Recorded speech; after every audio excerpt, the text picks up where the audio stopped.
ആ ശ്രീജിത്ത് 89 ബൂത്തുകളിലാണ് BJP ഒന്നാം സ്ഥാനത്തെത്തിയത്. ഇങ്ങനെ പോയാൽ അടുത്ത തവണ കാര്യങ്ങൾ വളരെ ഗുരുതരമാവും. രമേശ് ചെന്നിത്തല ഇത് എങ്ങനെ വിശദീകരിക്കും ശ്രീജിത്ത്?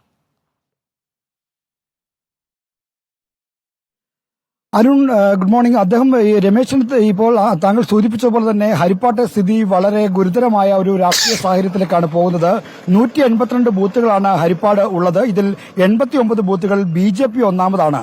കഷ്ടിച്ചാണ് KC വേണുഗോപാൽ അവിടെ നിന്ന് ചെറിയ ഭൂരിപക്ഷം നേടിയത്. 1345 വോട്ടിന്റെ ഭൂരിപക്ഷം നേടിയത്. 2021 നിയമസഭാ തെരഞ്ഞെടുപ്പിൽ രമേശ് ചെന്നിത്തല നേടിയതിനേക്കാൾ ഏതാണ്ട് 4 ലക്ഷത്തോളം വോട്ട് കുറവാണ് ഇത്തവണ KC വേണുഗോപാൽ പിടിച്ചത്. അതായത് അവിടെ വലിയ തോതിലുള്ള വോട്ട് ചോർച്ച BJPയിലേക്ക് ഉണ്ടായിരിക്കുന്നു. എന്നാൽ കോൺഗ്രസിന് ആശ്വസിക്കാവുന്ന ഒരു കാര്യം, 3ാം സ്ഥാനത്ത് LDF പോയി എന്നത് മാത്രമാണ്. യഥാർത്ഥത്തിൽ രമേശ് ചെന്നിത്തലയുടെ വ്യക്തിപ്രഭാവം ഒഴിച്ചു നിർത്തിയാൽ അത് ഒരു LDF ഭൂരിപക്ഷ മണ്ഡലമാണ്.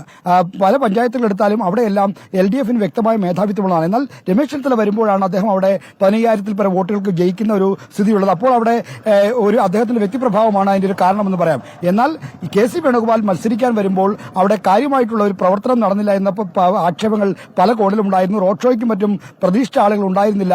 മാത്രമല്ല ചിലയിടങ്ങളിൽ പോസ്റ്ററുകൾ പോലും ഒട്ടിക്കാത്ത സ്ഥിതി ഉണ്ടായിരുന്നു. ഇതെല്ലാം വെച്ച് നോക്കുമ്പോൾ വോട്ട് കുറഞ്ഞതും ഗ്രൂപ്പ് പോരിന്റെ ഭാഗമാണോ എന്ന് സംശയമുണ്ട്. എന്തായാലും ഇതുവരെ കോൺഗ്രസ് നേതൃത്വത്തിന്റെ ഭാഗത്തുനിന്ന്, ഹരിപ്പാട്ടെ പ്രാദേശിക നേതൃത്വത്തിന്റെ ഭാഗത്തുനിന്നും ഇതുവരെ അത്തരത്തിലൊരു വിശദീകരണമൊന്നും ലഭിച്ചിട്ടില്ല.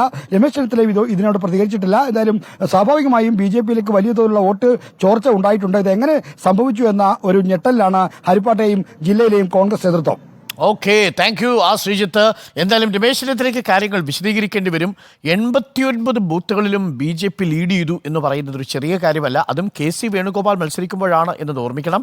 അതും രമേശ് ചെന്നിത്തലയുടെ മണ്ഡലത്തിൽ KC വേണുഗോപാലിന് 22,000 വോട്ടുകളുടെ കുറവുണ്ടായി എന്നുള്ളത് ചെറിയൊരു കാര്യമായി കണക്കാക്കാനേ കഴിയില്ല. കേരളത്തിലെ കോൺഗ്രസിനുള്ളിൽ നിലനിൽക്കുന്ന ഗ്രൂപ്പ് സമവാക്യങ്ങളുടെ തുടർച്ചയാണോ എന്നതാണ് പ്രധാനമായിട്ടും ഉയരുന്ന ചോദ്യം. അതിനു മുന്നേ മറുപടി പറയേണ്ടത് രമേശ് ചെന്നിത്തലയാണ്. KC തീർച്ചയായിട്ടും ഈ വിഷയം ഉന്നയിക്കും എന്ന കാര്യത്തിൽ സംശയമില്ല.